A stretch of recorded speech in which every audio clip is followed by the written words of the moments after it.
আমরা আগের স্লাইডের পরে এখন ডোরওয়েজে যে আলোচনা করছিলাম আর কি আগের স্লাইডে, তার ঠিক পরবর্তী অংশে এখন আমরা আলোচনা করব ডোরওয়েজে আর কিছু গাইডলাইন অথবা কোড কোড নিয়ে। এখানে যে টেবিলটা দেওয়া হচ্ছে এটা বিএমএস থেকে নেওয়া, একটু যাতে কারো যাতে মিসকনফিউশন না হয় অথবা বুঝতে সমস্যা না হয়, সেজন্য একটু আমি আগে থেকে বলে রাখি। এখানে যেটা বলা হচ্ছে এই টেবিলটা, সেটা হচ্ছে কোনো একটা রুমের ক্ষেত্রে অনেক সময় অনেকে মিস্টেক করে ফেলে, যে সেটা হচ্ছে যে রুমের এক্সিট আবার আমার মেইন বিল্ডিং এর এক্সিট, দুইটার রিকোয়ারমেন্ট কিন্তু সেম না। মানে মেইন আমরা মিনস অফ এগ্রেসের যে একটা পার্ট ছিল আমাদের এক্সিট, সেই এক্সিট এবং এই এক্সিটটা কিন্তু আসলে এক নয়। সো টেবিলটা ভিন্ন। তো যদি কোনো একটা রুম হয়, সেই রুমের ক্ষেত্রে যে সাজেশন দেওয়া হচ্ছে সেটা হচ্ছে যে ওয়ান এক্সিট অ্যালাউ, যদি আমি বিভিন্ন অকুপেন্সিতে যদি আমি এইভাবে জিনিসটাকে এনশিওর করি যে আমার ম্যাক্স, ফর এক্সাম্পল আমার যদি এরকম হয় অকুপেন্সি হচ্ছে এ টাইপ আবাসিক যদি হয়, সেক্ষেত্রে যদি পার রুমে যদি আমার ম্যাক্সিমাম 12 জন পার্সন থাকে, তাহলে 23 মিটারের ভিতরে যেন আমার অবশ্যই একটা ডোর থাকে। এটা হচ্ছে গাইডলাইন। আমি আরেকবার সেটা ক্লিয়ার করি, যদি আমি পরের স্লাইডে আপনাকে আরেকবার দেখাই।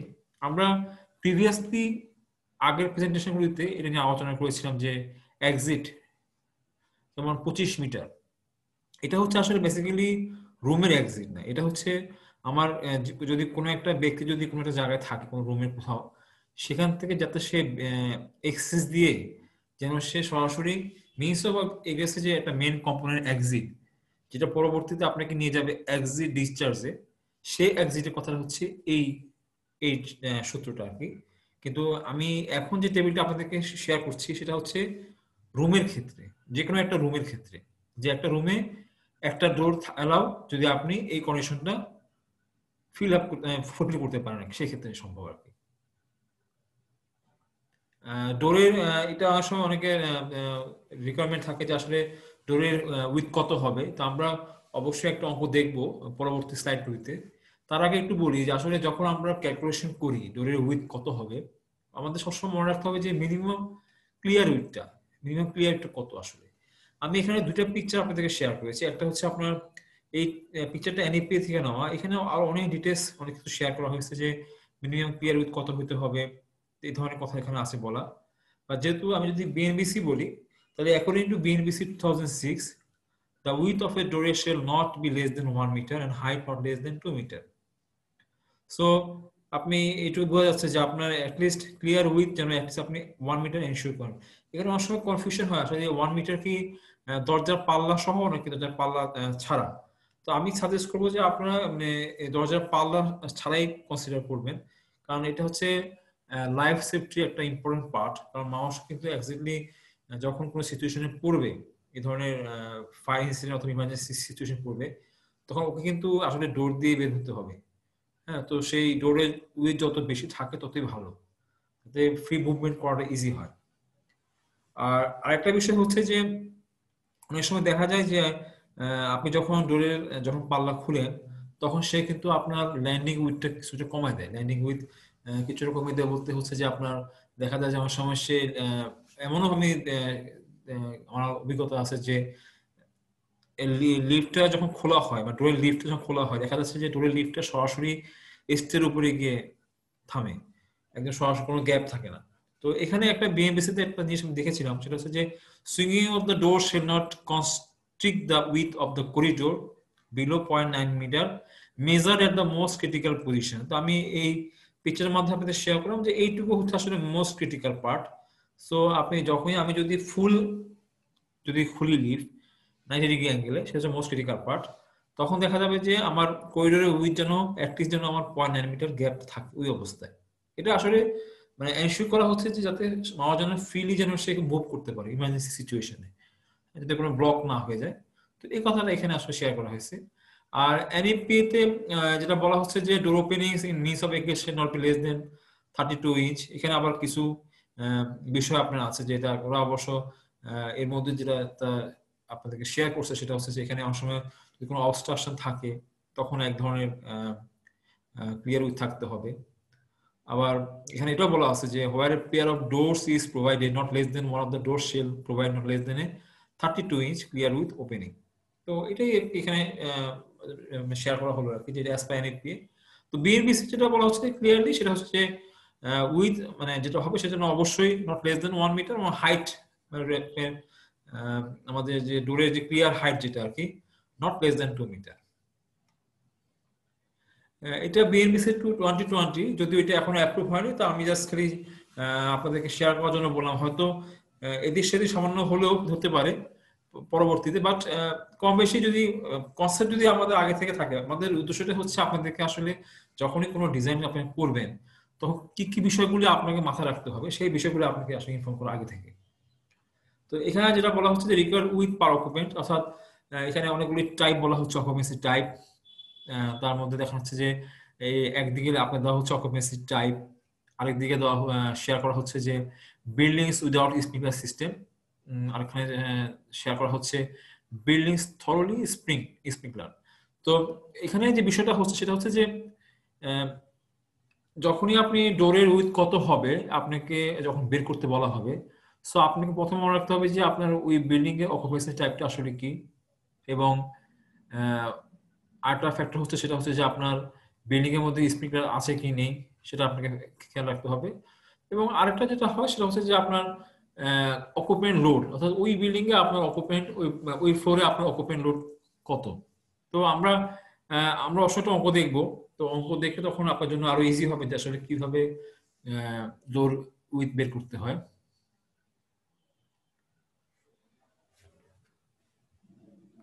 এখানে আমি ধরলাম যে আমার অকুপেন্ট লোড ফর এক্সাম্পল কোন একটা ফ্লোরে 56% থাকবে আর এখানে। সো আমি যদি বলি উইথ বাই টেবিল 3.3, টেবিল 3.3 অনুযায়ী যদি এরকম হয় occupant load into required width per occupant. So এটা আমি যেহেতু একটা মেসেজ আপনাদেরকে শেয়ার করি, সেটা হচ্ছে যে আমি যদি ধরে নিই যেটা হচ্ছে আমার আবাসিক বিল্ডিং, অকুপেন্সি যদি এ ধরি, আমি যে কোনো টাইপ ধরি যে এ টাইপের, তাহলে অকুপেন্ট লোড হচ্ছে ইনটু 56%। আর একটা আমি কোথা পেলাম, তো আমি টেবিলে যাই, আমি ধরে নিলাম যে আমার ওই এটা হচ্ছে আপনার অকুপেন্সি 8 ফর এক্সাম্পল, এবং এখানে আমার কোনো স্প্রিংকলার সিস্টেম নেই।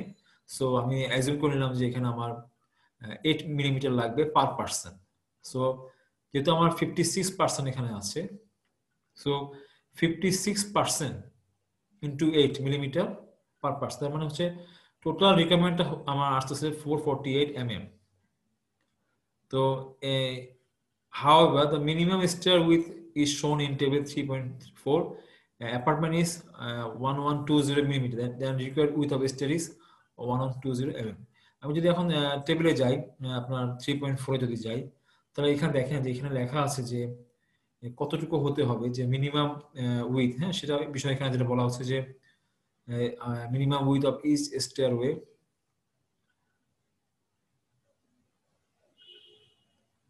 1120 এখানে। সো আমি এখানে একটা টেবিল, এটা বিএনবি 2020, যদি এটা এখন এই আমি যখন রেকর্ড করছি তখন পর্যন্ত এটা অ্যাপ্রুভ হয়নি। তো ধরে নিচ্ছি যে এটা ড্রাফট এখনো। তো সেই অবস্থায় যেটা বলা হচ্ছে যে বিএনবিসি 2020 যে গাইডলাইনে যেটা বলা হচ্ছে সেটা হচ্ছে যে আপনার মিনিমাম উইথ হতে হবে ফর যদি অকুপেন্সি এ হয়, টাইপ যদি আমি একটু ভাঙি সেটা যদি A3 অথবা A5 হয়, সেক্ষেত্রে হচ্ছে 1120, এটা হচ্ছে মিনিমাম। সো সেক্ষেত্রে যে আপনার এখানে আসছে কিন্তু আমার অঙ্কে কিন্তু আসছে 448 mm। সো এটা আসলে হবে না, আমাকে মিনিমামটা ইউজ করতে, সেটা হচ্ছে আমার 1120 mm। সো এটা হচ্ছে মিনিমাম গাইডলাইন। সিমিলারলি আমি যখন এসটিআর ক্ষেত্রে যখন করবো আর কি এসটিআর, তখন ওখানেও কিন্তু আমার দেখা যাচ্ছে যে একইভাবে কিন্তু আমি এসটিআর ওটাও বের করতে পারবো। সো এগুলা আপনাকে আসলে টেবিলটা মনে রাখতে হবে। সো একটা ডোরের উইথ কত হবে অথবা স্টেয়ার উইথ কত হবে এটা আপনাকে বের করতে হবে আসলে বেসিক্যালি অকুপেন্ট লোড প্লাস হচ্ছে আপনার ওই বিল্ডিং এর অকুপেন্সি টাইপটা আসলে কি, এবং ওই বিল্ডিং এ আপনার স্প্রিংলার আছে কি নেই। এই যে তিনটা কন্ডিশন এখানে আমি আপনাদেরকে শেয়ার করলাম, তিনটা প্যারামিটার আর কি, সরি প্যারামিটার। তো একটা হচ্ছে আপনার অকুপেন্সি টাইপ, একটা অকুপেন্ট লোড, আর একটা হচ্ছে আপনার স্প্রিংলার ওখানে আছে কি নেই। তো এই তিনটার উপর বেস করে আপনার কিন্তু স্টেয়ারের উইথ অথবা ডোরের উইথটা আপনাকে বের করতে হয়। তো এটাই হচ্ছে আপনাদেরকে জাস্ট শেয়ার করার জন্য ডিটেলস। এই বিষয়ে কিন্তু আমার আরেকটা প্রেজেন্টেশন শেয়ার করা আছে আমাদের নিজস্ব ওয়েবসাইটে learn.ogs edu.org তে গেলে দেখবেন যে মিস অফ এগেস নামে একটা মডিউল আমাদের ওখানে আছে, ওখানে ডিটেলস এক্সাম্পল সহ শেয়ার করা আছে। তো ফ্লোর এরপর ডোরওয়েজের আরেকটা বিষয় আজকে আপনাদেরকে শেয়ার করার জন্য আসলে এই কথাটা আমাদের বিএমএস তে এভাবে ক্লিয়ারলি বলা না থাকলেও আমরা এনইপি থেকে যেটা দেখছি যে অনেক সময় দেখা যাচ্ছে আপনার ডোরের সাথে স্লোপ ইউজ করা হয়, স্লোপটা, হ্যাঁ, তো স্লোপটা আসলে কত হবে এটা বেশি জাস্ট খালি এটা খেয়াল রাখলে হবে যে according to NFPA the elevation of the floor surface on both sides of door shall not vary by more than 0.2 inch. So এই কথাটা খেয়াল রাখতে হবে। The elevation shall be maintained on both sides of the doorway for a distance not less than the width of the wireless leaf. Thresholds at doorway not exceed 0.5 inch in height.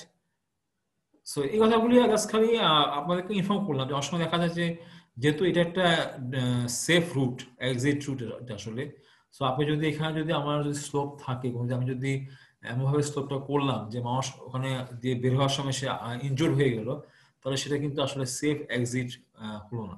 So যদি কখনো কোনো requirement আপনাকে করতেই হয় যে আপনাকে এইভাবে flat থাকলে ভালো, বাট যদি আপনাকে এখানে স্লোপ ইউজ করতেই হয় তাহলে আপনি জাস্ট খালি এই টেবিলটা এই গাইডলাইনটা ফলো করলেই সাফিসিয়েন্ট। তারপরে সুইং টাইপ ডোর, যে অনেক সময় আমরা আগে বলছিলাম যে এটা অনেক সময় মিস্টেক হয় অনেক সময়, সেটা হচ্ছে যে আমরা যখন এক্সিট যখন ডোর ইউজ করি আর কি, যেটা ইমার্জেন্সি এক্সিট যেটা আমরা বলতেছি, মিনস অফ এক্সিট একটা important part, emergency exit. So এক্সিটে যে আমরা যখন ডোরগুলি ইউজ করি সেই ডোরগুলি অবশ্যই হতে হয় আপনার ফায়ার রেটেড, এবং এই সুইংটা আসলে কোন দিকে হবে, মানে এটা কি সিঁড়ির দিকে হবে নাকি সিঁড়ি থেকে রুমের দিকে, অর্থাৎ কোন করিডোরের দিকে অথবা এলিভেটর লবি যদি ইউজ করা হয় সেই এলিভেটর দিকে হবে, নাকি যেখান দিয়ে আমি বের হব, বের সিঁড়ির দিকে যাব তার দিকে হবে। সো অবশ্যই মনে রাখতে হবে যে আপনার এটা হতে হবে আউটসুইং। আউটসুইং বলতে বোঝাচ্ছে আমি এখানে, সেটা হচ্ছে যে আপনি কোন করিডোর থেকে সিঁড়ির দিকে যাচ্ছেন, সো সেদিকে যেন আপনার সুইংটা হয়। তো ওই সেন্সে আমি এটাকে বলতেছি আউটসুইং।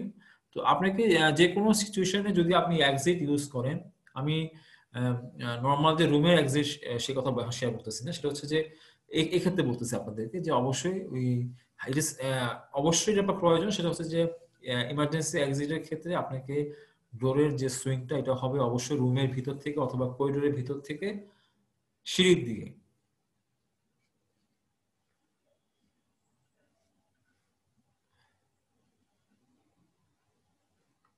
সো এখানে বলা আছে যে according to both NEP and base when the occupant load exceeds 50 or in a hazardous occupancy the door should swing outward from the room or in the direction of travel. So এই কথাটা খুব simply এখানে আপনি share করা হচ্ছে আর কি। এটা আমি আপনাদেরকে আগেও একবার বলেছিলাম আর কি যে 0.9 মিটার অথবা 12 ফিট। সো আমি এটা নিয়ে জাস্ট খালি যেটাই বলবো আর কি যে আপনারা এই বিষয়ে আমরা আপনাদেরকে প্রেজেন্টেশন আরো অনেক কিছু শেয়ার করবো ইন ফিউচারে। সো আপনি মোট কথা হচ্ছে যে আপনি যখনই ডোরটা ইউজ করবেন, সো ডোরটা খোলার পর যে লিফটটা আমি যখন ওপেন করি খেয়াল রাখতে হবে যেন আমার সেই লিফটটা যেন পুরো ল্যান্ডিং উইথ যেন আবার মিনিমাম যে গ্যাপটা থাকে এটা যেন আছে দ্যাট ইজ 12 ইঞ্চ, এটা যেন আমি এনশিওর করতে পারি, বিকজ এটা আসলে ক্রিটিক্যাল একটা পয়েন্ট দরজা খোলার পরে। সো যাতে আমার একটা যেন 12 ইঞ্চি গ্যাপ থাকে এবং মানুষ যেন সেদিন নামতে পারে। হ্যাঁ, তো অনেক সময় এরকমও আমি দেখছি যে আপনার যে ডোরটাই সরাসরি সিঁড়ির উপরে গিয়ে একদম এসে উপস্থিত। সো এইগুলা খুব মানে ক্রিটিক্যাল পার্ট, যেহেতু আমাদের এখানে শুধুমাত্র এক্সিট করলে হবে না, সেটা শেল বি সেফ এক্সিট। আমি এটা একটা আপনাদেরকে ইন্টারনেট থেকে এটা শেয়ার করলাম আর কি, যেখানে আমার কাছে পিকচারটা খুব মানে দেখে মনে হচ্ছে যে আপনার খুব ইনফরমেশন দেওয়ার মতো অনেক কিছু এখানে আছে। যেমন যদি বলা হয় যে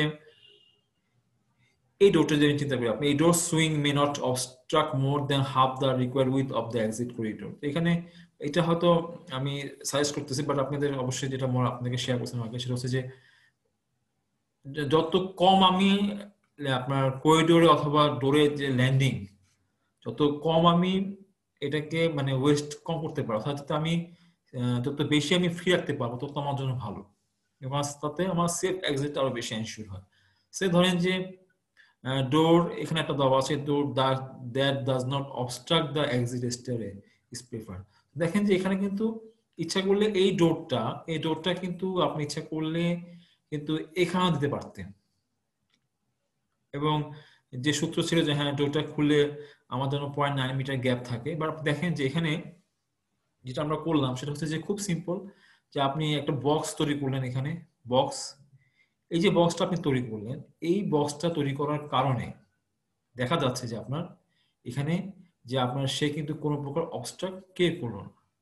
তো এই যে একটা বিষয়টা, সেটাই কিন্তু আমি এখানে আপনাদেরকে একটা পিকচারের মাধ্যমে শেয়ার করলাম।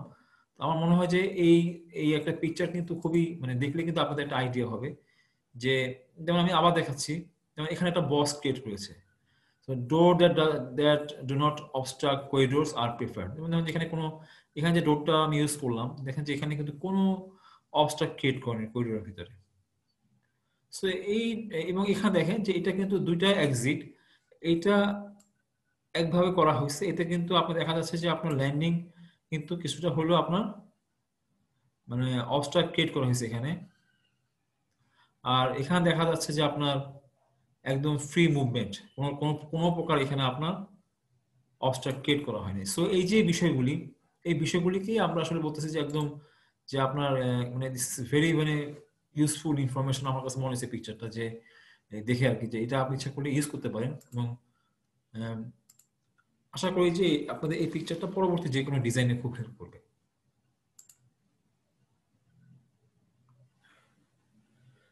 এটা অনেক সময় আমি অনেক সময় অনেকে বলে যে এই ধরনের ডোর এক্সিটের জন্য ইউজ করা যাবে কিনা, আমি অবশ্যই বলবো যে না, আপনি যদি ইমার্জেন্সি এক্সিট হয় অবশ্যই you should not use such type revolving doors as a means of exit. আপনি নর্মাল যদি ডিক্লেয়ার করেন সেক্ষেত্রে ইটস ওকে, বাট ইমার্জেন্সি হিসেবে অবশ্যই আমি সাজেস্ট করবো এই ধরনের ডোর, রিভলভিং ডোর ইউজ না করার জন্য আর কি। এবং রিভলভিং ডোর ইউজ করতে গেলে এখানে কিছু গাইডলাইন দেওয়া আছে, এটা বিএনপিসি তো আছে, এনএপি তো আছে, সে বিষয়গুলো এখানে অলরেডি শেয়ার করা আছে।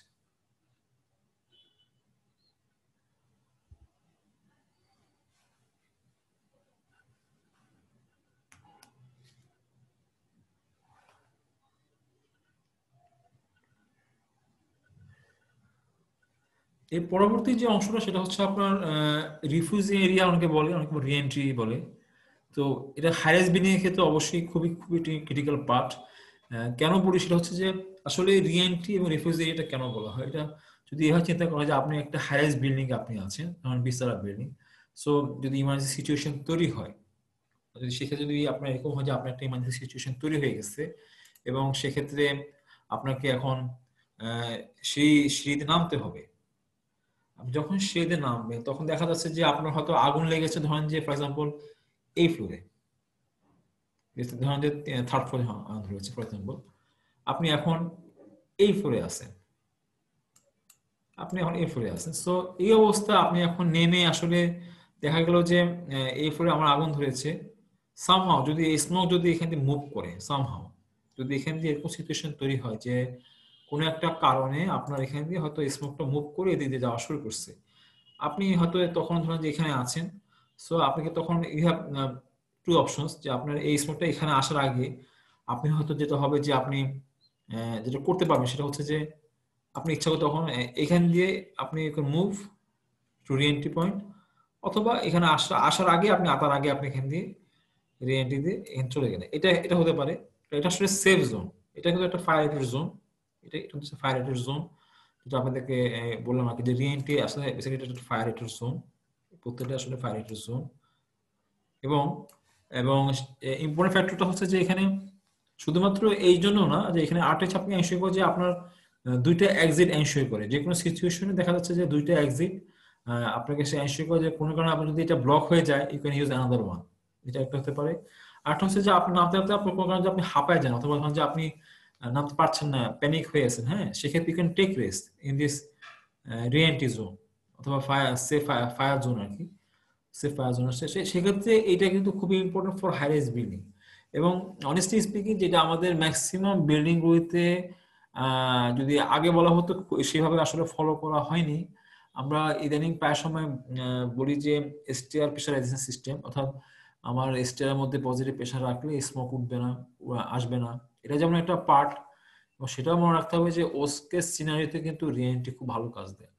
কারণ যদি আপনার হ্যারাইজ বিল্ডিং হয়, 20 তলা 25 তলা বিল্ডিং আপনার হয়, সেক্ষেত্রে এটা কিন্তু নিজে একটা আপনার অ্যাসেম্বলি পয়েন্ট হিসেবে কাজ করে। এবং রিএন্ট্রি পয়েন্টটা শুধুমাত্র ওটা অ্যাসেম্বলি পয়েন্ট।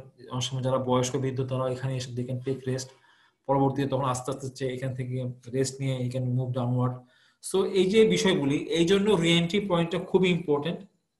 এবং for high rise building it is very critical part, sometimes it is correlated with refuge area. This is necessary when occupants need to resort to a safe location during evacuation or when become tired. So এই কথাটা খুব clearly এখানে আপনাদেরকে share করলাম। এবং আরেকটা যে বিষয় সেটা হচ্ছে যে এখানে যেটা খুবই ইম্পর্টেন্ট সেটা হচ্ছে যে যে রিএন্ট্রি জোনগুলি আসলে কিভাবে ক্রিয়েট করতে হয়। যদি আপনার এরকম হয় যে required re-entry floors when starting at the top level, যদি এরকম হয় যে আপনার একটা 11 তলা বিল্ডিং আছে, গ্রাউন্ড ফ্লোর সহ ধরলাম আমি, যেটা 12 তলা বিল্ডিং ফর এক্সাম্পল, সেক্ষেত্রে আপনি সবচেয়ে যেটা টপ লেভেল যেটা আছে আপনি প্রথমে ওখান থেকে ডিক্লেয়ার করেন যে এটা হচ্ছে আমার রিএন্ট্রি জোন। তারপরে হচ্ছে কি আপনি আপনি তখন 4টা ফ্লোর আবার নামবেন, নেমে আপনি 5 নম্বর ফ্লোরে গিয়ে আবার ডিক্লেয়ার করলেন যে এটা হচ্ছে আপনার রেন্ট।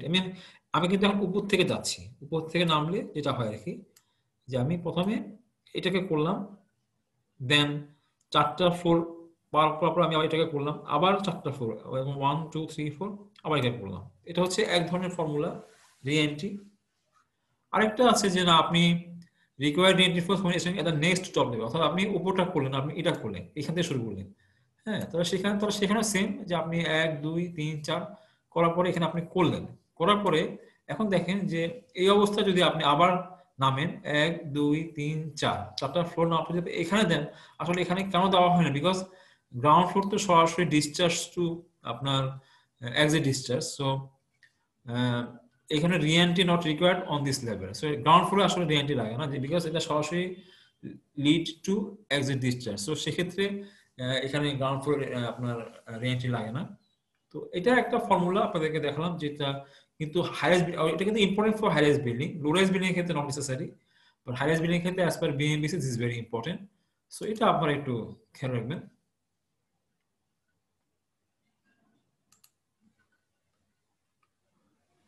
ওইভাবে একটা অঙ্ক জাস্ট যেটা আপনাদেরকে একটু যেটা নিয়ে আলোচনা করলাম সেভাবে এখানে শেয়ার করা হচ্ছে যে আসলে কিভাবে you have to define reentry zone. এটা চার্ট আকারে একই জিনিস আমি এখানে আপনাদেরকে আগের স্লাইডে শেয়ার করছি একইভাবে।